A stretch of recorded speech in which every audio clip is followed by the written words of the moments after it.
Bienvenido, licenciado Joaquín González. ¿Cómo le va? Muchas gracias, muchas gracias. Nunca salgo indemne ¿Cómo? de, de Eso los pasa comentarios iniciales. cuando uno toma decisiones por el conjunto, pasan esas cosas, se somete a las cargadas. Así es, así es. Pero bueno, muchas gracias, muchas gracias. ¿Cómo va? ¿Dónde estás? Te Todo vemos, bien, por para los que suerte. nos siguen en el streaming, te vemos con un fondo de una serie de libros de lomo ancho. ¿Esa es la biblioteca del Congreso o no? Exactamente, exactamente. Sí, la verdad que hoy tengo un fondo mucho más intelectual del que tengo en mi casa. A ver, toca ver si no es un croma eso. No es pantalla No, verde. se vería medio pixelado y no es. A ver, saca un libro. Solo para que vean.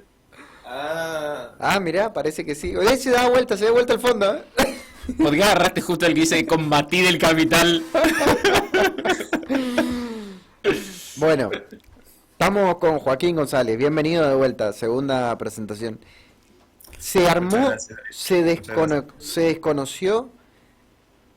Se podría decir que se conoció algo que se sospechaba, pero que por diferentes acciones y evidentemente por la rebeldía de algunos actores del pueblo sirio, se lo ha destituido al presidente de este país. ¿Cuál es la situación de Siria para entenderlo? Y la situación de Siria me produce dos reflexiones. Uno podría decir que esto se desencadenó sin quererlo los actores aquel 7 de octubre del año pasado, cuando Hamas realiza el atentado terrorista en Israel. Ujú. Sin embargo, esto tiene una génesis anterior que involucra a muchos actores y que uno podría decir, la otra reflexión es que todo tiene que ver con todo y todo de alguna manera confluyó para que suceda lo que sucedieron en estos 5 días tan rápidos en los cuales un régimen que había estado hace unos 54 años en el poder, desde mediados de los 60 que el partido Baas tiene el poder y que la familia al-Assad, primero su padre, Hafez, y luego Bashar al-Assad, estuvieron en el poder, haya de alguna manera caído en 5 días. Mm. ¿Por qué sucedió esto? Básicamente porque Siria perdió a sus dos aliados, mejor dicho, el gobierno de Al-Assad perdió a sus dos aliados más importantes, a uno, Rusia, que fue quien en la guerra civil que se viene dando desde 2012, fue la que apoyó a través de ataques aéreos al gobierno sirio en ese momento Ujú. contra todos estos grupos insurgentes de oposición. Y Rusia, que hoy en día está enfrascada en su propio conflicto con Ucrania, de alguna manera lo tuvo que dejar, obviamente que tuvo que redireccionar sus recursos Claro. bajo la idea de que iba a estar todo bien y que el régimen sirio iba a mantener el poder. Y por otra parte, Irán, el aliado más cercano. Recordemos que el partido gobernante sirio pertenece a una rama del chiismo. Dentro de las dos grandes ramas del Islam Ujú. teníamos el sunismo y el chiismo, y dentro hay una rama minoritaria dentro del chiismo que son los alawitas. Ujú. Básicamente este es el grupo, es muy minoritario en Siria, pero este es el grupo que conservó el poder, el grupo de Baas. Sí, Recordemos que en Siria la mayoría es sunita, entonces había una minoría que tenía el poder que oprimía a la gran mayoría de la población. sí. Y lo que sucedió fue esto, también que a partir de lo que desencadenó el ataque terrorista de Hamas, Israel golpeó a todos estos actores y uno de ellos, Hezbollah, gran apoyo del régimen de Al-Assad en Siria también. Entonces todas esas milicias que hoy están golpeadas por la acción ofensiva de Israel no pudieron ir al rescate de este régimen y bueno, tiene que ver también con una oposición que se fue armando y que habla un poco de la incertidumbre en que se va a encontrar ahora Siria, ¿no? Sí. Y que va a desencadenar para el futuro.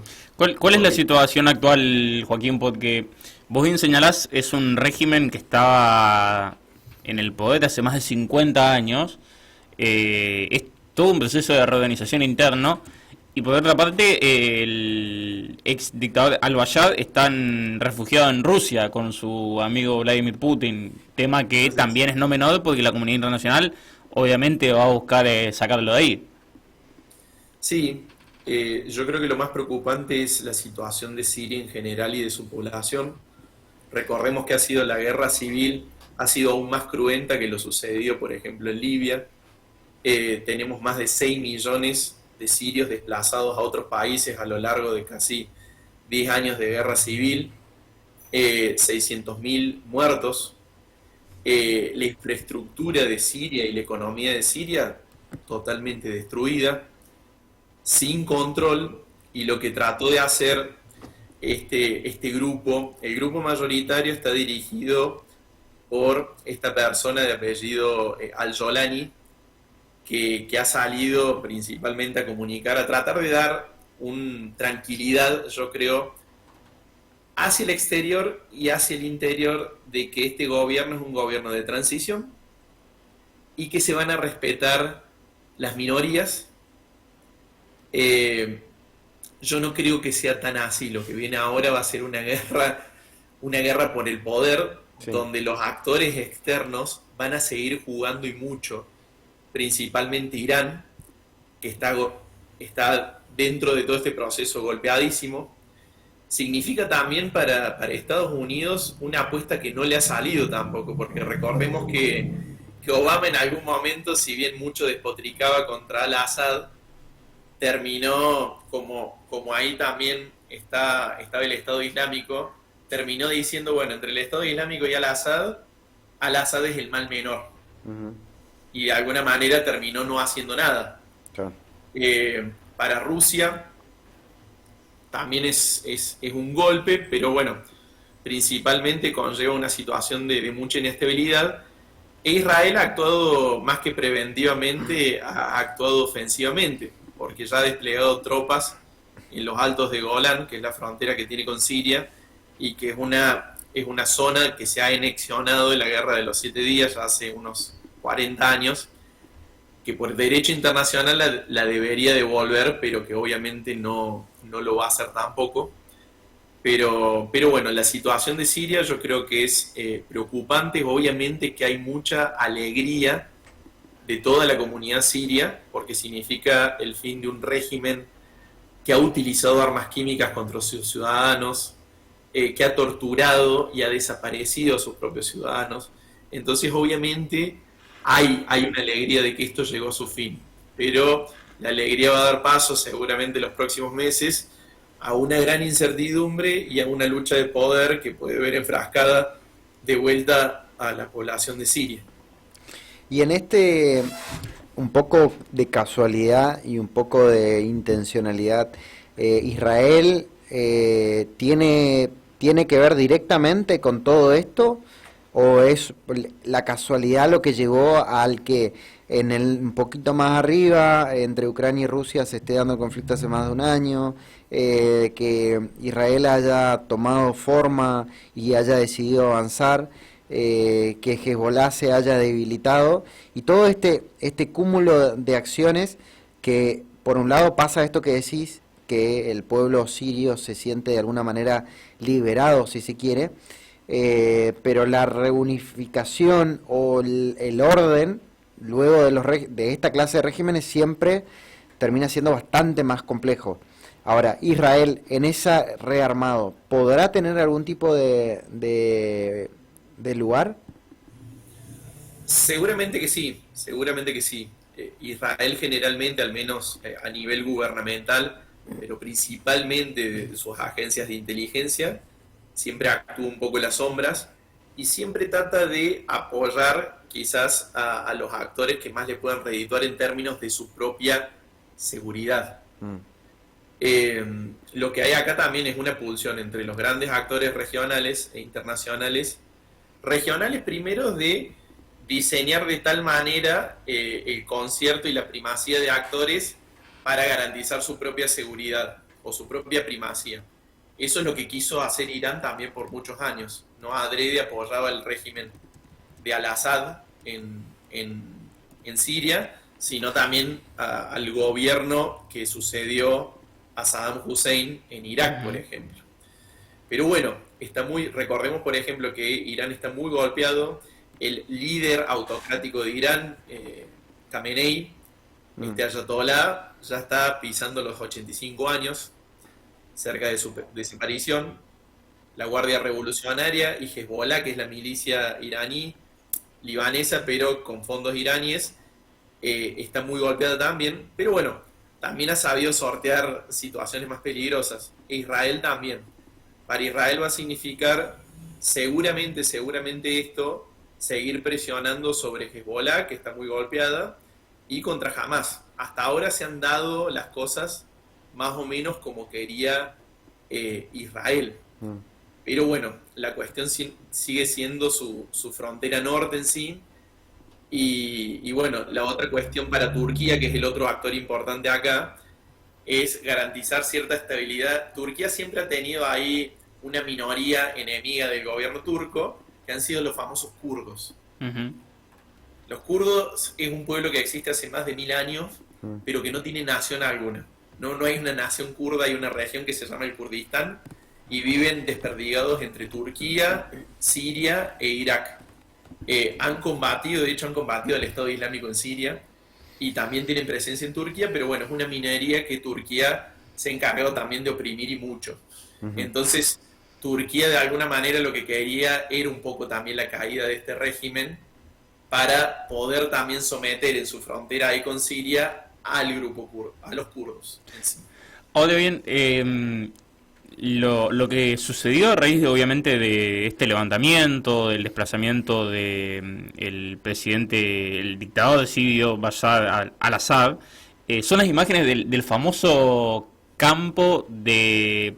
para mí, en términos de lo que vi, es una suerte de campo de concentración donde habían presos políticos, donde había periodistas, donde habían miles y miles de personas, y según tengo entendido, hay muchísimas más que se encuentran aún que no han podido salir, porque no encuentran las maneras de llegar a esta prisión que parece, para aquellos que no la conocen, inaccesible en su totalidad, y que esta situación en la cual se ha refugiado en Rusia el dictador sirio, pone a la comunidad internacional a activar los mecanismos para ver si al menos le pueden sacar información de qué hacer con esa gente, digamos. Sí, seguramente. Va a ser tarea también del gobierno, y digo entre comillas, bueno, gobierno de transición, pero bueno, con respecto a Bashar al-Assad, yo lo que creo que también es ahora una reacción muy, muy hipócrita, debo decir, del mundo occidental, que porque en cierto momento nos perdimos, o sea, pensamos que había, bueno, una guerra civil, de la que en un momento desapareció de las noticias, pero que siguió existiendo en Siria, y de la cual los líderes del mundo libre, como se dice, no han dicho nada. Ahora seguramente que sí, todos dirán, bueno, la Corte Penal Internacional debe accionar a través de las denuncias correspondientes de genocidio, crímenes de lesa humanidad, y si Bashar al-Assad llega a estar en algún momento en un territorio de un país signatario del Tratado de Roma, bien se podría apresar y, bueno, recibir su juicio correspondiente. Pero la historia de Bashar al-Assad no es muy diferente de otras, realmente que es de película, porque también es la historia de otros gobernantes que han venido. Bashar al-Assad, recordemos, para ir más atrás, no iba a recibir el poder porque era el hijo menor, en realidad. Y como son familias que habían amasado mucha plata en el poder, su padre lo llevó a estudiar a Londres. Y él vivió en Londres, de hecho es oftalmólogo. Mirá. Mientras estaba sacando muelas en Londres, muere su hermano que iba a recibir el poder, Bassel. Y su padre lo trae de vuelta, lo mete al ejército, lo hace recibir todo ese entrenamiento y termina siendo, cuando muere su padre en el 2000, el presidente de Siria. Presidente, digo, también con comillas. Pero termina siendo el presidente de Siria y termina llevando en sus primeros 2-3 años un gobierno medianamente liberal. Primeramente más liberal en lo económico, no tanto En lo No social. tanto en lo político y social, exactamente, exactamente. Apenas llegó la primera voz de disidencia, se encargó y se sacó la careta de liberal, y terminó suprimiendo todas esas libertades, si algún día existían. Pero bueno, no es la misma historia que hubo también en otros países, ¿no? Pero bueno, en el caso de Siria me parece que han confluido muchísimas cosas. Entre ellas también recordemos que los insurgentes que acaban de derrocar este gobierno son todos yihadistas entrenados en el Estado Islámico. O sea, si uno me diría, bueno, hay que tener esperanza, y digamos que con ese prontuario también es bastante difícil. Si se le dará cabida a otras voces, no lo sabemos, pero si un grupo, una cúpula minoritaria, tome el poder e impone nuevamente la ley islámica o la Sharia, digamos que vamos a tener lo que hemos tenido, por ejemplo, en Afganistán después de que se vayan los estadounidenses, ¿no? Los talibanes volviendo al poder, y que hoy en día, por ejemplo, la situación de las mujeres sea deplorable en Afganistán, un país que hace 20 años podían inscribirse en la universidad, hoy ni siquiera una mujer puede mostrar la cara. Sí, digamos que de mal en peor para en cualquier contexto lo que se pueda prever. La necesidad de que nuevamente estos órganos internacionales puedan tener participación y ejecuten alguna decisión real, creo que está, después de estos antecedentes de Afganistán, me parece que no hay mucho que analizar ni mucho que pensar, teniendo en cuenta de que cada segundo, cada día que se demora, va camino a un modelo que no ha sido feliz y que claramente no lo es en la actualidad. La última que te hago por mi parte, que tiene que ver con la materia económica global.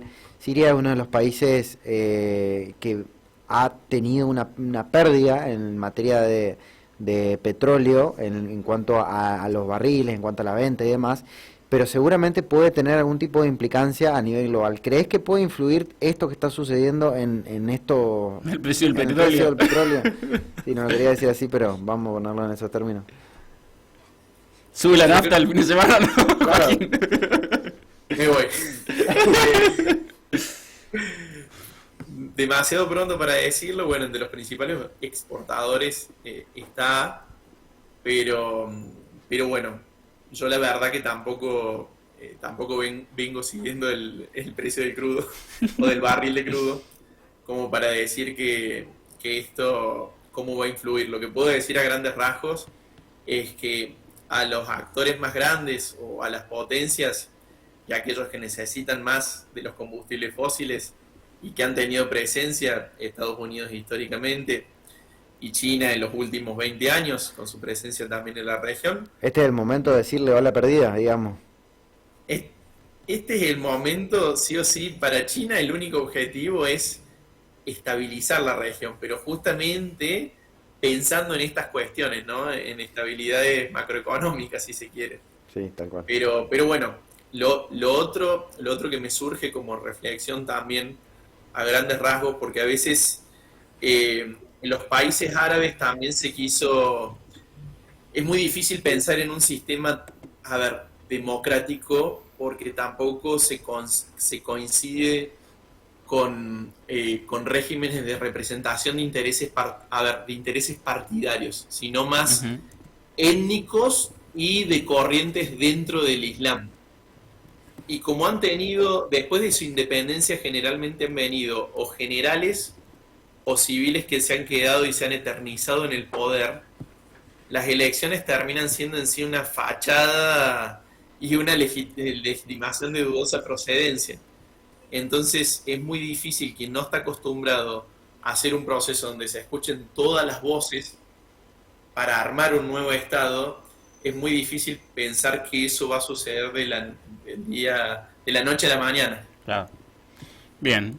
Joaquín, un gusto charlar nuevamente con vos. Un nuevo miércoles de internacionales con temas que el mundo no deja de sorprendernos, como siempre decimos, así que veremos el miércoles que viene qué nos depara esta agitada agenda global.